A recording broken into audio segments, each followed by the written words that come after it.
Okay, so let's go to the second one. This is the second part. This is the second lesson of this unit. This is meetings and minutes of meeting. Now, why is this very important?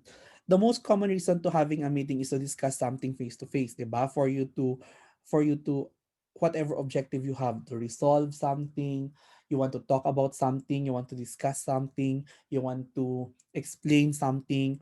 All of these things are supposed to be answered or supposed to be part of a meet.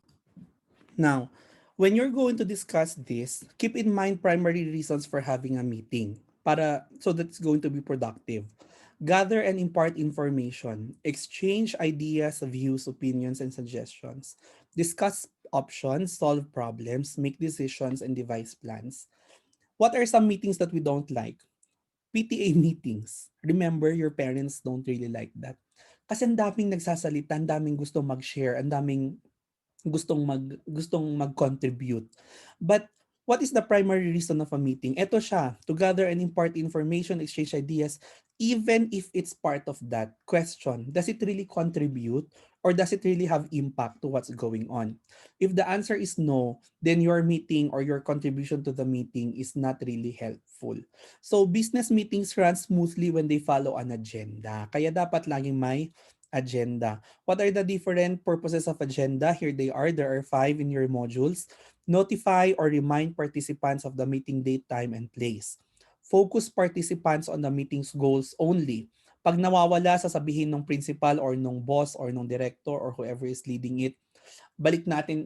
So, pwede natin pag-usapan yan sa next na meeting. Ito muna ang iayusin natin ngayon. Indicate the items to be discussed. So magandang ilista nyo siya. Circulate any relevant documents for perusal before the meeting so that they have a background. And serve as a guide for the chairperson to help maintain focus and time control also. So sometimes we have our secretaries, etc., who will aid us in the meeting. Now, this is your first task as a group. Later on, I'm going to discuss with you your project or your output. Actually, I can do that now pala. So when you do that, when you're going to discuss your project or your output, you will be meeting with your group mates online. Now, I want you to discuss with your group mates properly. Now, there are 4 things that you will be doing here in that you will be doing for the next for the next few meetings. Kasi 2 weeks na lang natitira sa atin for PRPCOM. Number 1, you're going to be doing your infographics. Number 2, you're going to write your resume and your cover letter, but that's individual. Number 3 na by group, number 2 na by group kasi huwag na nating ibilang yung resume. That's individual. So the first group output will be your infographics. The second one will be your social media post. I'll show you that later. That's a different discussion. The third one will be your video. So you're going to be sending me your video, and the fourth one will be your simple website. So you're going to be creating a simple website for your advocacy. Those are the 4 things that you will be submitting by group. So I told you it's going to be really heavy for this week. But part of that, you will be doing your minutes of the meeting. So what are you going to do? I want you to meet with your group mates, all of you. I do not know what you're going to use. You can use Zoom, you can use Google Meet, you can use Messenger. Okay? And I want you to record those meetings. So Google Meet meron siya. You use your UB emails. UB emails can be used for that. You have a Google Meet session or you have a Zoom session or Messenger room session, pero mas maganda yung Google Meet. Try to record that, and at the same time, meron kayong I want you to talk about the project. So definitely I want you to set up an agenda. So I want you to put an agenda. What are the things you're going to talk about for that meeting? And then when you have that meeting in Google Meet, I want you to someone will write the minutes of the meeting. So you assign one member. So eto na yung minutes of the meeting. Formal meetings that follow the parliamentary procedure have the following: motions, resolutions, and reports. Ano ang motions? Formal proposals or suggestions determined by or voted upon by the group. Ang resolution, statement of the will or opinions of the participants or organizers. And we have the reports, reports to give information about routine activities. Now, ano ba yung informal minutes of the meeting na gagawin ninyo? It's actually like this. This is this is in your module, so you can just check that. So this one is more thematic, by paragraph siya. Pero anong importante, meron kang yung information na sinasabi kanina. You have what is the meeting about, or what is the title of the meeting. And then you write there minutes or minutes of the meeting. What's the date of the meeting? Location, you can just put Google Meet, because of course you are in Google Meet, because of course you are in different parts of the Philippines or the world even.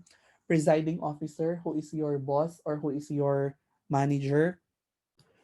Of course, you have to assign first your presiding officer. So you need to mention there who is your presiding officer or who is the leader of the meeting. So if the leader is if you need to write the name of that person, and you have to write who is present and who is absent. But hopefully there is no one absent in your group. So if there is no one absent, just write do not put absent anymore, or you can put absent and then just write there none. Sometimes there are some meetings that I've seen minutes, they will write their present, and they will write the names, and then at the bottom they will write there parang a total, or sa baba. So present 1 2 3 4 5 6 7 8 9 10. So sa baba niya nalagay niya summary 10 present, 4 absent, parang may mga ganon. And then dito, if you can see if you can if you observe this, this is done by paragraphs. They will walk you through what happened. It's a summary of, ikukwento lang niya. It's a narrative. What happened during the meeting, who suggested what. So you look at the verbs. Miss Para suggested that the seminar, etc. The head said that the class week this semester should be. After saying this, she announced. Oh, see, those are verbs. Very important. Mrs. Ramos inquired about the new policy. 'Di ba? The head advised her. She gave each member a copy. So you need to detail everything. And then you can put there the meeting was adjourned at 3 p.m. And then who prepared it, which member, attested by. Whoever you put there as the presiding officer will be the one to be written here under attested by. Okay? So another sample which like, ito yung mas ginagamit ko, dito ako sanay when I was taking the minutes of the meeting before. When I was in OJT, my work was to make the minutes. I had that was part of my OJT before. My OJT was in Manila. So when I was doing my OJT, etong trabaho ko. So mas gusto ko yung may numbers. So how do you do this? Same minutes of the meeting, and then you write what is that, you write the event, for example, discussion of discussion of PRPCOM1 activities. December 8, 2020, December 9, 2020, parang ganon. And then, yan. So, the purposive communication, group 1, met in regular session on, or met in a special session. Regular session pag lagi nangyayari. Pero kayo once lang naman. So, you can write there, group 8 of the purposive communication class of subject DDD met in a session on met on an online session, sorry, on Wednesday, December 8, 2020 at 4 p.m. The meeting was done online because due to the pandemic, and the application used was Google Meet, or was Zoom, or Facebook Message or Messenger Room, parang ganon. Present are, then you write the names. Absent are, pag wala, wag mo nang ilagay or none. Ito yung sinasabi ko, 9 members were present. Quorum, lalo na kung may vote, pag may election. So quorum ay parang kung may majority. So 9 members were present, representing a quorum. Number 1, call to order. Vice Chairperson Arlesia Macaulay called the meeting to order at 5:21 p.m. Number 2, roll call. Arlesia Macaulay called the roll. Number 3, approval of agenda. Council member distributed the agenda which had been presented via email. So pwede nyo rin discuss niyan, call to order, group or parang team leader or group representative Ian Layugan called the meeting to order at 3:05 p.m. Roll call.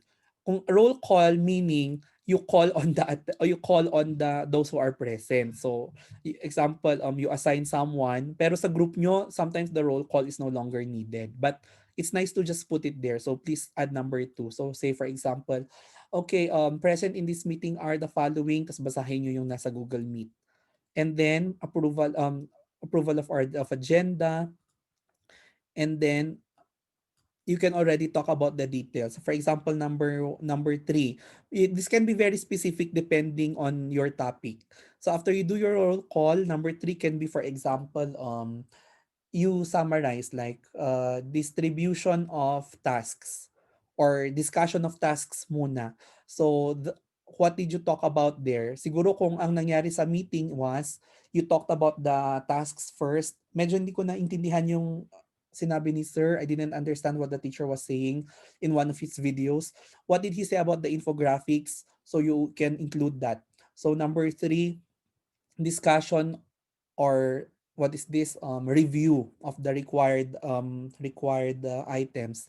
The members of the meeting discuss the topics or the activities that the instructor in purposive communication, Sir Ivan Jim Layugan, discussed in his video lecture, something like that. And then after that, pinaghati-hatian nyo, di ba, yung task. So for example, okay, so let's divide the task already. Um, Team A, I am person A, person B sa inyo yung infographic. Person C, person D sa inyo yung, and A sa inyo yung video. Person F, ako na yung minutes of the meeting. Person G, ikaw yung social media posting. And then you put that in your minutes. So, distribution of task. Example, number 5 na yon. Number 5, distribution of tasks. um, Person A and B are designated to do this and that. Person C and D are designated to do this. Person E is designated to write the minutes of the meeting. Person F is requested to do the social media posting, etc. Tuloy-tuloy yan until the last part, which is ayan, um, adjournment. Of course, if you will agree that you will have another meeting, you can include that. But if you don't, then just say adjournment with no further discussion, business, or what is this agenda in mind. The meeting adjourned at 6:34 p.m. Parang ganyan. All right. So that's an example. Don't worry, I'll be sharing this with you in Google Classroom. Now, the here are some questions for for the minutes of the meeting. How is an informal meeting different from a formal meeting? How do you prepare for meetings, and what are the advantages? Just things for you to think about. But here, do you have here a sample you to take over the meeting? Ayan, there is a sample template here that you can use. Memos, I think this will be discussed with you in your other subjects, I hope. But this is already discussed with you in your senior high school. These are supposed to explain policies, procedures, and guidelines. So they make announcement, request information, and follow-up conversation. So what are the characteristics of memos? They use an efficient, standardized format, and they normally cover only one topic. They may be written more informally than letters, and they are concise. These memos are like announcements that you can see in school, at work, etc. So when you write your memo, it must have an opening, which includes the objective, the discussion, which is the issue or the details about the problem or situation. Please add headings and closing. Don't worry, I'll not ask you to write a memo. I'm just giving you a brief recap or review from your senior high school. And of course, you need to have a subject line. So ito yung subject line niya. Okay, so you have your your date, sorry, your two. If it's for everybody, you can write there Feb 14, 2022, all employees. You look at the memo for the time whenever the vice president is canceling classes, tapos may memo. You look at the memo, it looks like this. So there is a date, two employees, staff, and students of the University of Baguio from Dr. Janice Kaylin K. Lonogan, Vice President for Academic Affairs. Subject, what's this? No class or suspension of classes on December 8 due to this and that. Um, Tapos ilagay niya dito, due ay ano to, in line with or pursuant to number, ganyan na yan. Tapos dito magsasign si ma'am. Saan magsasign yung nagsulat? Dito sa taas ng from. Okay, wala na siya sa baba. There is nothing at the bottom of it. Okay, so business letters, we will not do most of the business letters anymore because we don't have enough time. And don't worry, these were your topics in senior high school. But what you will do for my class, because it's also very important, is you're going to be doing individually your you your cover letter. 'Di ba you've already done LinkedIn? You will do a simple resume kahit one page lang. You're going to do your one page resume based on your LinkedIn, and then you're going to create your letters. So what are the parts of the letters that are important? Of course, your date line, your inside address, your address. Pwede rin the address of the person, sorry. Salutation, dear ma'am, sir, your message, and then complimentary close, sincerely. Please be, what are the formal things that we use basically for business? Truly yours or sincerely yours, okay? Or very truly yours or yours truly. Do not say warmest or regards. Do not use those ones. And then signature block and then notations. Kung example, signature block for example is Ivan Jim S. Layugan, instructor, comma, PRPCOM, something like that. Your letterhead, of course, will be your name and your address. Okay? Ayan. So, the body of the letter, complimentary close, and signature block, all of those are discussed there. So, just go over it and review. But you're going to be doing your cover letter like you are applying for a job. So, I'm going to post a job post. I'm going to give you a job posting by later on. You're all going to apply for one job. So magagawa ako ng isang trabaho, magpo-post ako ng isang work, I'll post that in Google Classroom and you're all going to apply for that job. And you're going to submit to me there your short resume and of course your cover letter. So what is a cover letter? It's like this. I'll send you this to you also. So it's your street address, your city, state, zip code, etc., date of letter, contact name, contact title, everything there. So your complete title and address, address to a particular person. Dear, pag nakalagay doon mas maganda. So example, dear Attorney Ison. Clearly state why you are writing. I am writing and greetings. I am writing because blah blah blah blah blah. Make the addressee want to read your resume. Be brief but specific.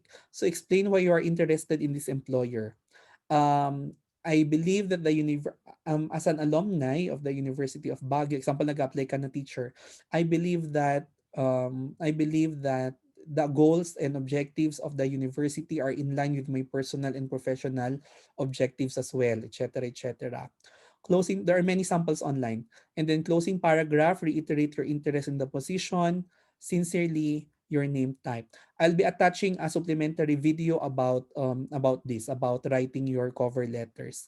And then here are some general rules about letters that you can read, and here is a sample cover letter. So this is very long. It doesn't have to be quite long. Pwede nyo siyang bawasan. And then you're going to be posting that in Google Classroom. So that's going to be individual. All right? So what are you going to do for the whole week? Ito na yung tanong because um we're going to be dividing the task, and just to give you an idea, by next week the deadline for your videos and for your videos will be next week in the website. However, all of the other things will be submitted until next week Wednesday. So first thing that you need to work on is individually, you have to work on your cover letters and your resume. And then some of you will be doing this. So you will be working on your infographics. So you have already done your infographics in the first grading, and I've given you some ideas about that. So now you're going to do it by group. Based on your academic, kaya pinauna ko yung academic article. Based on your academic essay or academic article, I want you to create already your this one. I want you to create your infographics. This is an example of an advocacy campaign infographic on false news or fake news. So how to spot false news? Read beyond. So as you can see, there are designs and there are text. And there's also a color, yung sinasabi ni ma'am na color palette na sinasabi ni color schemes. Ito sabi ni Ma'am Lori during your webinar. Here are some more tourism industry in the Philippines. As you can see, that's why I ask you to research first because those are the things that you will include here, right? 68%, those ones. Number 4, blah, blah, blah. So statistics. Another one, benefits of infographics online. This one, I also like this. Vacation with a positive impact, ecotourism. So you need to put that. But those of you who are using this topic, you are not allowed to recycle this. Nabasa ko na to. So, but this one is historical kasi. Since travelers have been seeking natural respite for ages, it seems that ecotourism may not be a new practice, but rather just a new term. Kasi noon pa ginagamit yan, parang yun yung point. 17th century was the history of ecotourism. 1797, there was von Humboldt. And then 1835, there was Charles Darwin. 1846, there was Alfred Russel Wallace. 1968 was Owen Lee. 1983, the word ecotourism is already used. 1996, ecotourism explodes. 2003, yon. So it's a historical background. This is a very good style of infographic. So you will be doing this by group. The last one is the other one that you will be submitting this week was remember what you did last first grade. Remember what I showed you the very first week for finals. You're going to do your Instagram slides. So I'll be posting more details of Instagram slides on Google Classroom. But remember, no, so after your infographics, the next thing that you're going to work on is what we call your social media slides. So social media slides or Instagram slides are what similar to what I've shown you before, the one posted by Pia Wurtzbach, Heart Evangelista, and Angel Luxin. This one is another example. This one is about wearing your mask. Okay, so another one, there are different advocacies. It's panalo to sa layout. Example, so you want to talk about wearing a damn mask again. So it's about the pandemic, right? Because there are many people who don't want to wear the mask. Oh yes, we're talking about masks again. Want to know why? The pandemic is spreading again worse than ever before. With over 170,000 new cases every day over the past few weeks and over 260,000 deaths in the US alone, there's something you can do to help. Wear a dumb mask. Please take this quick survey before you continue on. Please check all that apply. I wear a coat or jacket when it is cold outside to protect myself from the elements. I wear shoes to protect my feet. I wear sunglasses. I wear an oven mitt. I wear a seatbelt, etc. If you checked any of the above boxes, you should be fine with wearing a mask to protect yourself and others from spreading COVID. Masks have turned political. But let's have some perspective. It's a piece of cloth. It's really not that deep. Sinasabi niyang hindi mahirap gawin yan, basta madali lang yan, magmask ka lang, parang ganon. We're likely nearing the home stretch of this awful virus. What you do now will directly affect how long the country has to remain locked down. So why wear one? For starters, it's basic human decency. Wearing a mask is less about protecting yourself and more about protecting those around you. If you know anyone with any sort of health condition, it should be a no-brainer that you want to protect their life. The only way to slow the spread is to wear a mask and stay home as much as possible. The science and spreading potential. Studies have consistently shown that wearing a mask significantly reduces the spread of the virus. Every time you talk, cough, sneeze, etc., etc. Did you know that without a mask, a cough travels at least 8 feet? Guess how far a cough travels if you're wearing a mask? Just 2.5 inches. So see, it's very, and then these are from, my sources siya, dun sa baba, source, New York Times. That's why I ask you to research before doing this. Know someone who refuses to wear a mask. Here are some tips to convince them. Ayan. The simple truth, the virus is tearing families apart. If you want to stay healthy, wear a mask. Protect your family, wear a mask. Go to a bar, wear a mask, etc., etc., wear a mask. Just wear a damn mask, whatever it takes. See, it's a very good, pero funny na yung last part. So, it's a it's a very funny but very smart and well done advocacy campaign. You don't have to add some many pictures minsan. Sometimes it's just about designing the words or the font style or the text. Another one that I just saw yesterday, I like this. Really love this. How unethical is blank? So this is about sustainable fashion. Rating 2.5, not good enough ang Zara. Environmental impact 2 stars. Labor condition 2 stars. Animal welfare 2 stars. So they were trying to rate different brands based on their sustainability. Forever 21, 2 over 5, not good enough. Uniqlo, 3 over 5, it's a start. Meron silang repair and reuse, no concrete evidence that workers are being paid with a living wage.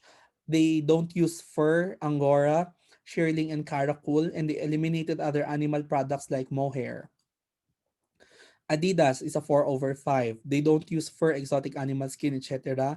And they disclose their policies to protect suppliers and workers in its supply chain from the impacts of COVID-19. H&M is a 3 over 5. Topshop is 2 over 5. Mango is 2 over 5.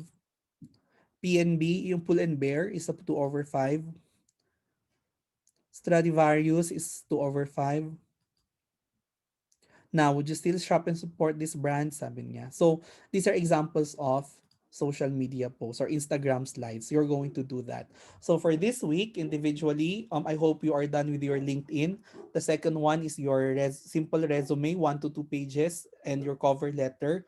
The third one by group is already your infographics, and another by group is your social media slides. And please prepare for your video and your website. So those are the last things that you need to prepare for your that you need to prepare for your group activities.